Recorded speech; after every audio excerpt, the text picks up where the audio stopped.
Jake Paul knocking out Mike Perry last night.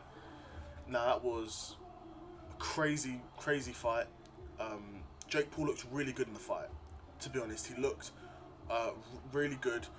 Jake Paul was putting in some clean work, was going to the body nicely, was putting his punches together, and after a few rounds, I think it was the sixth round, Jake Paul was able to get the knockout over Mike Perry, and is a good win for Jake Paul. Of course, it's probably not his biggest win that he's had,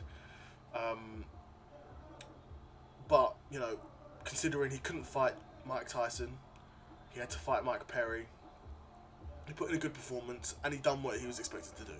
And he was expected to knock him out, where Jake Paul, he's fought, probably higher profile MMA fighters like Tyron Woodley, Anderson Silva. He fought them, and he didn't knock out Anderson Silva, to be fair, but beat Anderson Silva. That was a close fight, to be honest. But beat Anderson Silva and knocked out Tyron Woodley quite badly. You would kind of expect Jake Paul to do the same with Mike Perry. Even though Mike Perry, he's well established in the bare knuckle game. Boxing, it's a different sport.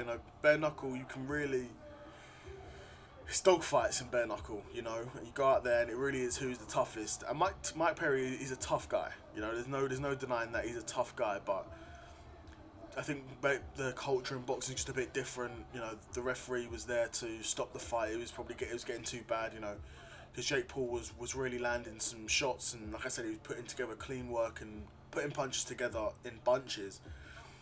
So at that point, you have to be effectively defending yourself. Mike Perry probably isn't too capable of doing that. Even in his bare knuckle fights, there's not loads of defense. I think maybe that's to do with bare knuckle. You can't really defend yourself. You've got no gloves. It's pure bone on bone action. So you can't really defend yourself in bare knuckle. It's just all out offense, which kind of suited Mike Perry, but it's not the case in the sweet science of pro boxing. So yeah, it looked like a good fight. It looked like Mike Perry was coming forward for the most part, and was applying a bit of pressure to Jake Paul. But Jake Paul, he's far too smooth of an operator at this point in his career. One thing that I really respect about Jake Paul is that he lost to Tommy Fury, but he's still going. That kind of shows you how serious he is about the sport, because a lot of influencer boxers probably would have, had that loss and then be like, okay, I'm on to the next thing. I don't really love boxing like that. Jake Paul really seems to enjoy the sport, love the sport. He had a loss.